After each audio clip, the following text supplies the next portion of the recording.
성탄주의를 맞이해서 여러분 성탄절 그러면은 무슨 생각이 나시나요? 제가 목요일 날마다 하는 성경 공부가 있는데 성탄절의 의미가 뭐냐 이렇게 물어보니까 추억이란 말을 생각하더라고. 추억. 여러분 어렸을 때 추억 생각나잖아요. 그때 성탄절은 달랐는데 뭐 이런 생각들 하시잖아요. 또 어떤 분은 젊음? 그래 그때 성탄절은 밤을 샜는데 말이에요. 지금은 뭐이라 그래도 이게 막 힘들죠. 피곤한 생각이 먼저 들어요. 선물.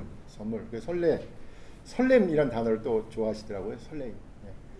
우리가 성탄절을 맞이하면서 설레임도 없어요. 이제 매번 오는 것, 뭐 빨리 지나갔으면 좋겠다. 뭐 이런 생각도 많이 날지 모르겠습니다. 제 개인적으로 성탄절 그러니까 초등학교 1학년 때 학교에서 이런 노래를 가르쳐 줬는 게 상당히 신기해요. 한일종이 땡땡땡을 초등학교 1학년, 저는 국민학교를 다녔습니다만 국민학교 1학년 때 배운 기억이 납니다. 그 선생님이 기억나고 그 탄일종이 땡땡땡이 캐롤이라는 사실을 알았죠. 또 조금 지나서 교회를 열심히 다녔던 주일학교 때는 성탄절 그러면 한 달 정도 열심히 그 발표 준비를 했습니다. 그래서 찬양대 연습을 많이 하고 특별히 제가 유일무이하게 6학년인가 제가 고학년이어가지고 연극의 주인공을 맡게 됐죠.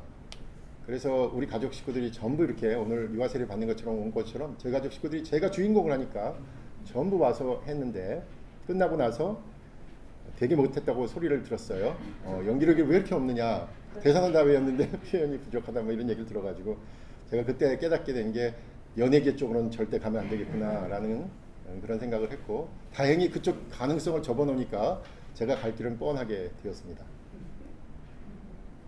언제부턴가 성탄절 그러면 음악이나 분위기도 많이 사그라들었습니다. 저작권 문제이기 때문에 음악을 틀 수도 없을지 모르겠고 또 경제적으로 너무 어려우니까 또 사회적으로 큰 사건들이 있으니까 우리가 얘기를 못하는 것도 있는 것 같아요. 근데 저는 특별히 보수적인 교회에서 너무나 이 성탄절 그러면 성탄절의 의미는 예수님이다 라고 하면서 나머지 것은 전혀 생각하지 못하게 만든 것도 요인이 아니겠는가 생각이 들어요. 그래서 저는 오늘 사실은 성탄절의 분위기를 다시 한번 살리자라는 얘기를 하고 싶습니다. 간단하게 성경에서 말하는 성탄의 의미는 구약과 관련해서 볼 수 있습니다. 이것이 유대교와는 다른 기독교의 고유한 출발점이지요. 구약의 많은 선지자들은 하나님의 음성을 대신 전했습니다. 선지자들은 이스라엘 백성들에게 지금 하나님의 말씀을 듣지 않고 있으니까 큰 진노가 이스라엘 백성, 특별히 유대인들에게 임할 것이라고 경고했습니다. 그래서 하나님의 말씀을 귀담아 듣고 그 말씀대로 행하면, 그 말씀대로 따르면 큰 재앙을 면할 수 있다라는 빠져나갈 그 예언도 포함하고 있었습니다. 그런데 우리가 아는 것처럼 결과적으로 유대 백성들은 선지자들의 말에 주목하지 않았습니다.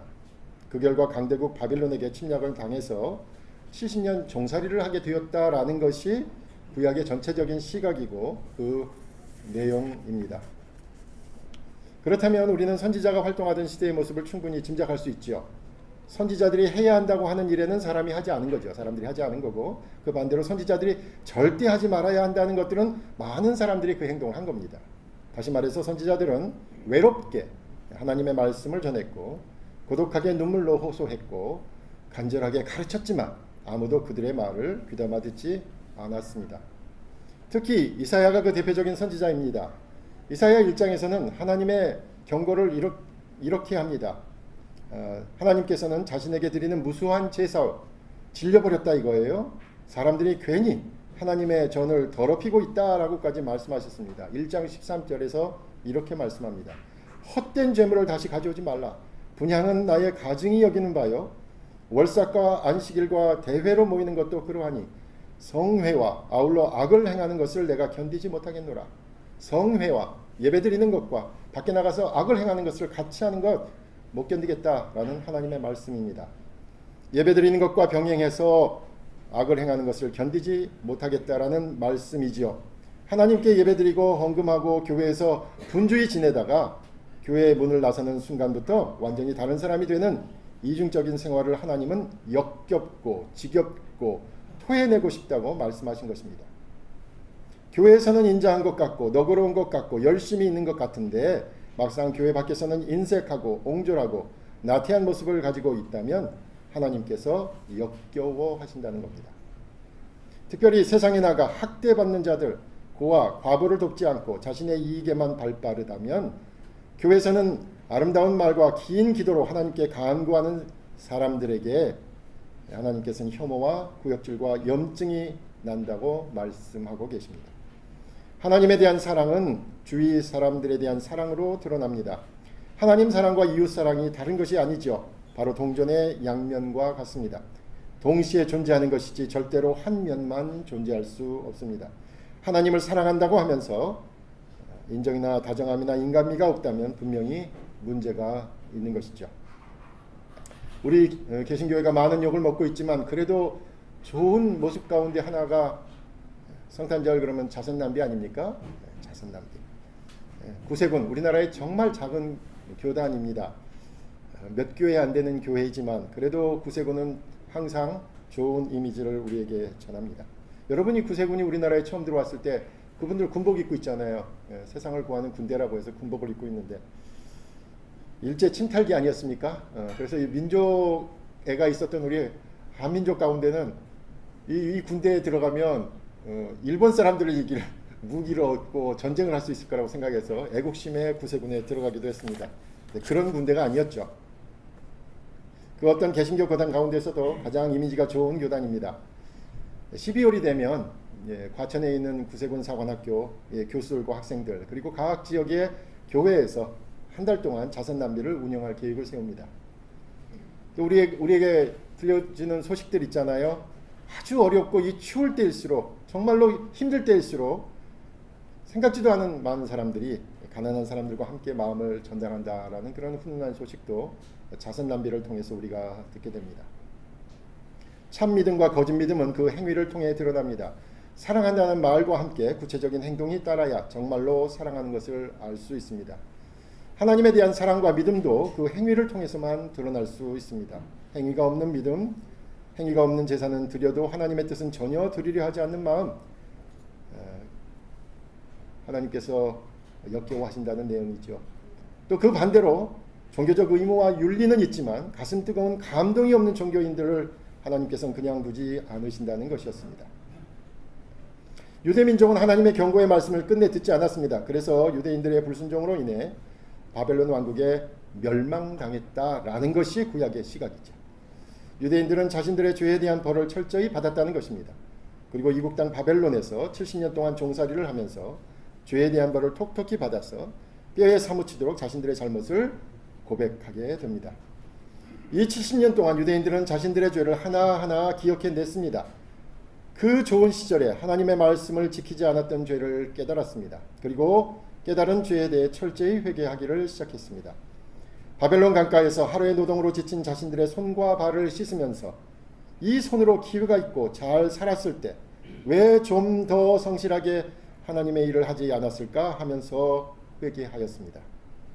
그렇지만 유대인들은 이제 노예였습니다. 자신들의 미래는 바벨론 사람들의 기분에 의해 좌우되었습니다. 자신들의 인생은 바벨론 주인들의 생각에 달려 있었죠. 모든 것이 남의 판단에 달려 있었습니다. 힘들게 하루의 노동으로 만신창이 몸이 되어 돌아온 유대인들에게 바벨론 주인들은 노래와 춤을 추게 만들었습니다. 그렇게 자신들의 곤고한 몸조차 주인의 기분에 따른 명령에 복종해야 했습니다.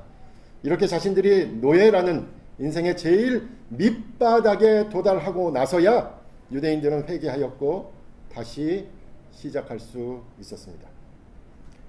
그런데 자신들의 죄를 회개하는 마음으로 힘든 노예 생활을 하고 돌아온 그 유대인들을 하나님께서는 그냥 두지 않으시고 새롭게 회복하신다는 것이 임마누엘, 약속을 전한 이사야 선지자의 예언이었습니다.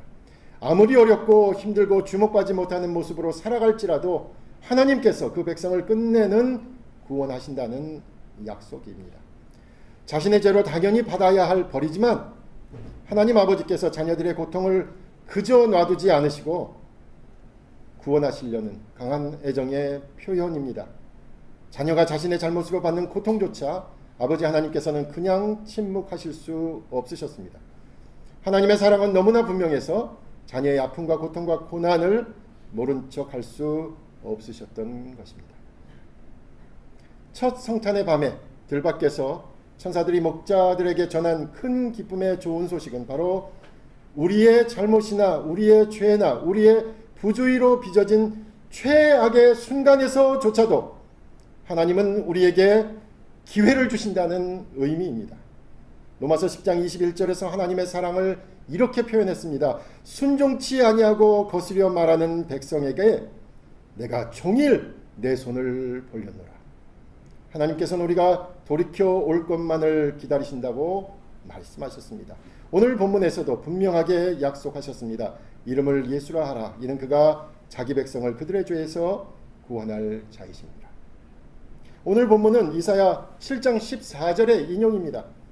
그리스도를 보내실 계획과 섭리가 이미 구약에 있었음을 보여줍니다. 그리스도에 대한 예언은 역설적으로 자신의 백성이 가장 험난할 때 주셨습니다. 백성이 가장 절망적일 때 바로 그때 그리스도를 보내시겠다고 약속하셨습니다. 자녀들이 더 이상 내려갈 수 없는 가장 밑바닥에 있을 때 그때 회복의 약속을 주셨습니다.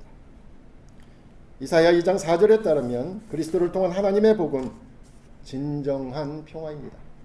그 칼을 쳐서 보습을 만들고 그 창을 쳐서 낫을 만들 것이며 이 나라와 저 나라가 다시는 칼을 들고 서로 치지 아니하며 다시는 전쟁을 연습지 아니하리라 라는 말씀이 그것입니다. 성탄을 맞이하는 마음은 전쟁을 그치고 평화를 품는 마음입니다. 성탄을 맞이하는 마음은 분쟁을 그치고 관용하는 마음입니다. 그리고 성탄을 맞이하는 마음은 섭섭함을 거두고, 혹시 여러분 1년 동안 섭섭했던 사람 있으세요? 한번 그 사람을 떠올리면서 그럴 수도 있겠다, 그런 상처를 준 사람에 대해서 이해하는 마음입니다. 성탄절에 우리가 보아야 할 것은 예수님의 말구 위에 나신 모습이지요. 집도 아니고 여관도 아니고 병원도 아니고 도무지 신뢰라고는 생각할 수 없는 마구간이었습니다. 그것은 혹시 집 없는 사람이나 나그네가 하루 그냥 지친 몸을 움츠리고 새우잠을 간신히 청하는 곳입니다. 그래서 부스스한 모습으로 깨자마자 아침이 되기 전에 누가 볼세라 몰래 빠져나가는 곳이 바로 마구간입니다. 그런데 아기 예수는 집 없는 사람의 모습으로, 거처가 없는 사람의 모습으로, 아무도 반가워하지 않는 모습으로 세상에 오셨습니다. 그래서 모든 집 없는 사람들의 가정이 되셨던 것입니다. 절망과 한숨과 낙담에 빠진 사람들의 진실한 친구요, 위로자요, 소망이 되신 것입니다. 여러 교회 행사들을 통해서 1년 동안 수고하신 많은 분들, 그 여러 노고를 아무도 안 알아준다 하더라도 오히려 믿음 없는 동료들을 먼저 가서 손을 내밀고 어루만질 수 있는 사람일 것입니다. 여러분이 직장에서, 가정에서, 또 교회에서 여러 가지로 평화를 위해 노력하다가 지치고 힘들어도 다른 사람에게 푸념하는 사람이 아니라 더 겸손히 하나님께 나아가 새 힘과 새 능력과 새 지혜를 기다리는 사람이 바로 성탄절을 맞이하는 준비된 사람일 것입니다. 행여 시간이 모자라고 정열이 모자라고 재주가 없어서 뒤처진 것 같지만 앞선 동료들을 기도와 말씀으로 격려하며 또 하나님이 전혀 소망이 없어 보이는 우리와 함께 하신다는 이유로 함께 축하할 수 있는 그런 마음의 사람에게 주님께서 찾아오실 것입니다. 큰 교회일수록 이벤트가 다양하죠. 좋은 사람들 다 그리로 가는 것 같습니다. 재주 있는 사람들 다 큰 교회 다니는 것 같습니다. 그런데 불편하지만 이 작은 교회에 고수하면서 다니시는 분들, 여러분들 어떻게 보면 성탄절의 주인공이다라는 생각이 듭니다. 큰 교회 가면 주목받지 않으니까 편하잖아요. 몇 명 되지 않으니까 오면은 왜 이렇게 반갑게 맞이하는지 부담스럽지 않아요? 저는 오히려 너무 부담을 주는 것 같아요. 저렇게까지 할 필요는 없는데 저래가지고 부담스러우면 어떡하나. 작은 교회의 장점이자 단점입니다. 그런데 주님의 길은 작은 것에 있는 것을 우리가 압니다. 잘해야 은혜 받고 예술성이 떨어지면 은혜도 떨어지는 것이 아니라 여기는 그저 열심히 하면 다 은혜 받는 곳입니다. 제가 뉴욕에 있었던 교회는 한 해는가는 아주 의욕에 넘친 성가대 지휘자님께서 핸델의 메시아를 전곡을 하겠다고 하신 거예요. 네. 어마어마하게 아마 여름 수련회 끝나고 나서부터 계속 연습했던 것 같아요. 나중에는 뉴욕에 있는 인맥, 항맥, 지맥, 뭐 압력, 뭐 반강제로 뭐 줄리아드 다니는 사람, 뭐 맨하탄에 다니는 사람, 뭐 악기하는 사람 돈을 많이 써가지고 말도 많이 나왔습니다. 그래서 우리도 속으로는 이렇게까지 해야 되나. 근데 이제 그것이 뭐였냐면 그 이민자들이 다니는 지역에 있는 교회였기 때문에 중국인들도 초대하고 히스패닉도 초대하고 해서 한인들과 함께 하는 거였는데 그래도 하면서도 투덜투덜 됐어요. 예. 이렇게까지 해야 되나 이렇게까지 해야 되나. 그런데 요즘 있잖아요. 요즘 라디오에서 그 핸델의 메시아가 조금이라도 나오잖아요. 그럼 다 알아듣겠어요. 이거 핸델의 메시아다. 이 무식한 사람이 핸델의 메시아를 알아듣습니다. 그래서 지금 깨달아요. 그때 그 행사가 남을 위한 행사가 아니라 나를 위한 행사였구나. 나를 위한 행사였구나. 하는 것을 깨닫게 됐습니다. 큰 이벤트가 아니어도 좋습니다. 성탄의 의미와 교회의 존재의 목적을 알리는 일은 계속되어야 합니다. 오늘 우리는 가난한 사람들 우리 주변에 있습니다. 우리 안에 있습니다. 어려운 사람들. 예, 또 우리 전화했더니 코로나 이후로 바쁜 일정에 계속 야근하는 청년들이 있습니다. 이 추운 겨울이 되면 우리 아이들 데리고 나오느라고 얼마나 고생했어요. 이 추울 때가 되면 애들이 저녁에 얼마나 열이 갑자기 오릅니까? 그 기도하는 부모들, 또 새로운 사업 시작해가지고 잘 될까 안 될까 쪼마쪼마하신 그런 성도들도 있을 겁니다. 우리 청년들 실습 나가고 또 앞으로 장래가 어떻게 될지 모르지만 귀한 믿음의 결단 가운데서 주님과 함께 인생을 설계하기로 한 그러한 모습도 있습니다. 우리 교회에 특별히 의사 선생님들 계신데 환자 한 사람 한 사람을 보면서 차도가 있기를 얼마나 간절히 바라겠습니까? 그런 마음. 이제 막 신앙생활 시작해서 우리의 신앙이 조금이라도 성장하기를 원하는 그러한 마음에 오늘 주님께서 오셨습니다. 그리고 저와 여러분을 위해서 오셨습니다. 성탄절의 의미는 임마누엘입니다. 그 하나님께서 우리 가운데 계시다는 사실입니다. 마태복음 본문은 오늘 읽었습니다마는 마태복음 1장을 읽을 때마다 사실은 좀 이해하기 어려운 본문이 바로 이 대목입니다. 마태복음 1장 앞부분은요. 아브라함과 다윗의 족보, 예수님이 14대 뭐 이래가지고 한참을 설명합니다. 그래서 예수님이 아브라함으로부터 다윗 왕의 족속이구나, 이 자손이구나 라는 이야기를 한참 하다가 오늘 이야기가 나오는 18절부터 이야기가 싹 바뀌어요. 갑자기 어떻게 됩니까? 그런데 하나님의 아들은 사람이 아니라 성령으로 잉태됐다라는 설명이에요. 앞에는 내내 왕족이라고 얘기하더니 그런데 말이야 성령으로 잉태됐어. 이게 여러분 모순을 못 느껴요? 내내 그럼 족보를 얘기를 하지 말지. 내내 그 족보를 어렵게 찾아가지고 이게 왕족인데 근데 관계가 없어. 그럼 18절부터 나가요. 그래서 저는 이걸 어떻게 설명하고 어떻게 이해해야 되나? 이 모순을 어떻게 설명해야 되는가? 오늘 답을 찾았습니다. 오늘 세례를 받는 아이들, 우리 아이들을 생각하면서 그 답을 찾았습니다. 오늘 세례를 받는 5명의 사람들이 있고 또 이렇게 유아 세례를 받는 아이들이 있는데 우리가 이 아이들을 기뻐할 때 그 14대 할아버지의 자손을 기념하거나 축하하지 않아요. 어느 왕족일 수도 있고 귀족 가문일 수도 있는데 그거 축하하지 않잖아요. 오늘 우리가 공통적으로 고백하는 게 있는데 하나님께서 주신 사랑하는 가정에 은혜로 주신 아이다 라는 그 고백을 우리가 하잖아요. 성경은 그래서 맞다 라는 생각을 깨닫게 되었습니다. 특히나 아이들이 귀한 때에 새로운 생명은 분명히 하나님이 우리와 함께 하신다는 믿음의 해석을 가능하게 합니다. 청년들이 교회를 떠나는 때에 두 청년이 예수 그리스도를 믿음으로 영접해서 그리스도인이 되기로 다짐하는 순간은 하나님께서 우리와 함께 하신다는 것에 대한 귀중한 증거가 될 것입니다. 여러분의 지금의 그 어떤 아픔과 좌절과 어려움도 작고 미약하지만 분명한 소망으로 바꾸시기 위해서 하나님께서 여러분의 삶의 한복판에 여러분과 함께 하시기 위해 오셨습니다. 여러분의 마음 한복판에 더할 나위 없이 나약한 몸으로 여러분에게 오셨습니다. 오래전에 들은 동화처럼 생각했는데 그런데 그 동화의 이야기가 현실이 되어서 하나님께서 우리에게 직접 오셨습니다. 가장 낮은 곳에 그러나 가장 평화스러운 모습으로 저와 여러분에게 오셨습니다.